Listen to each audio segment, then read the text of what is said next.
Hello everyone, इस video के through मैं आपको बताना चाहती हूँ कि हमें एज अ पेरेंट अपने बच्चों के साथ किस तरह से बिहेव करना चाहिए। आपकी बहुत सारी क्वेरीज मिली हैं कि क्या हमें अपने बच्चों के साथ फ्रेंड्स की तरह बिहेव करना चाहिए या हमें उनके साथ थोड़ी स्ट्रिक्टनेस अपनानी चाहिए। तो चलिए इन्हीं चीज़ों के आंसर आज मैं आपको देने की कोशिश कर रही हूँ। आशा करती हूँ आप मेरी बातों को समझेंगे और अपने बच्चों के साथ थोड़े से कोऑपरेटिव ज़रूर बनेंगे। तो देखिए, हर एज ग्रुप की एक अलग रिक्वायरमेंट होती है और एक अलग सेटिस्फैक्शन लेवल होता है। इसलिए मैंने बच्चों के ग्रुप को 3 डिवीजन में बांट दिया है। सबसे पहला डिवीजन आता है टॉडलर्स का। टॉडलर्स मतलब जिनकी केयर आपको करनी है क्योंकि वो बहुत ही छोटे हैं और उन्हें कुछ भी नहीं समझता है। इस एज ग्रुप में पैदा हुए बच्चों से लेकर क्लास केजी सेकंड तक यानी कि अपर केजी तक के बच्चे आते हैं। इसमें आपको उनके साथ as a caretaker behave करना है।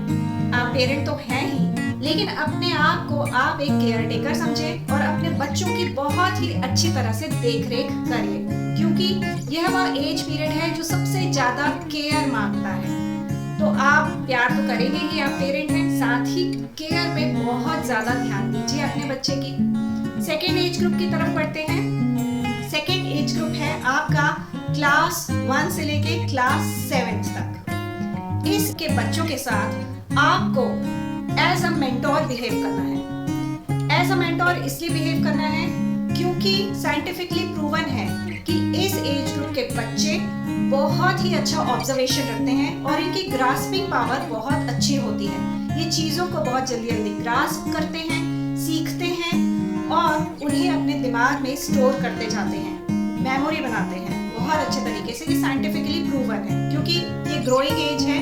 इसमें बच्चा जितनी जल्दी बढ़ता है उतनी जल्दी ही चीजों को अडॉप्ट भी करता है।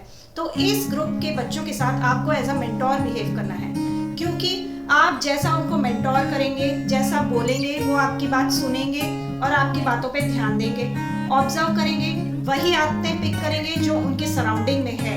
इसलिए कोशिश करिए कि उनके सामने आप वैसा ही बिहेव करें जैसा आप उनसे बिहेव चाहते हैं इन रिटर्न। तो मेरी एडवाइस है कि ऐसे बच्चों के साथ एज अ मेंटोर बिहेव करें, क्योंकि वो आपको बहुत कीनली ऑब्जर्व कर रहे हैं। अगर आप सफाई से नहीं रहेंगे तो बच्चा भी नहीं रहेगा। अगर आप अपनी चीजों को यथास्थान नहीं रखेंगे तो आपके बच्चे में भी यही क्वालिटी आएगी।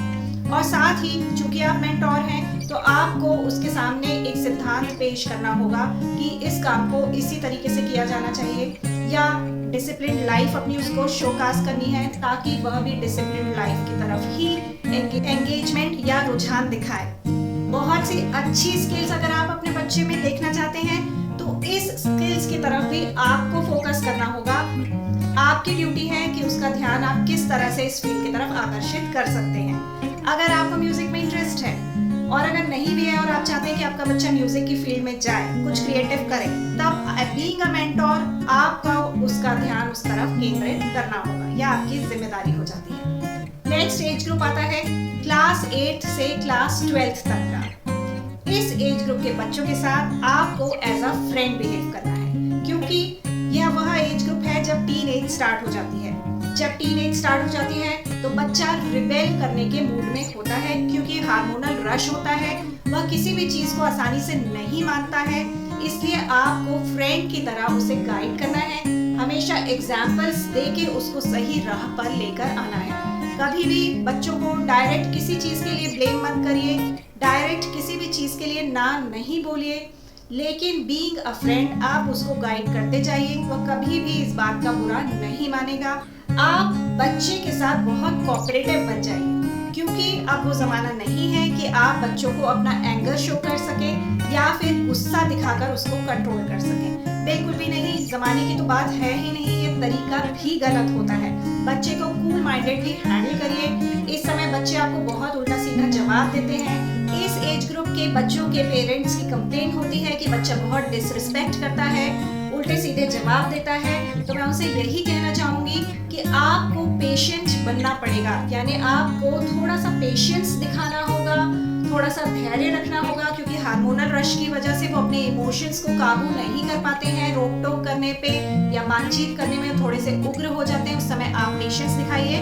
बच्चा जितनी जल्दी एंशियस होता है उतनी जल्दी काम डाउन भी होता है, क्योंकि वो हार्मोनल रश होता है। और जहां वह काम डाउन होता है, अच्छा मूड होता है, तब आप उसको समझाने की कोशिश कर सकते हैं। और वो भी एग्जाम्पल्स देके। डायरेक्टली तो उन्हें कोई भी चीज आप समझाने की कोशिश भी मत करिए, क्योंकि वह सीधे रिपेल करने के मूड में आ जाएगा।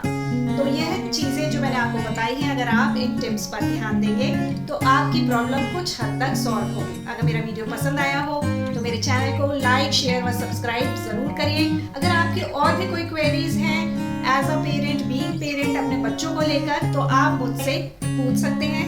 मैं आशा करती हूँ आपको वीडियो पसंद आया होगा। आपकी क्वेरीज का आंसर मैं जल्द से जल्द देने की कोशिश करूंगी। मिलते हैं नेक्स्ट वीडियो में कुछ नई जानकारियों के साथ। Till then, bye bye and take care.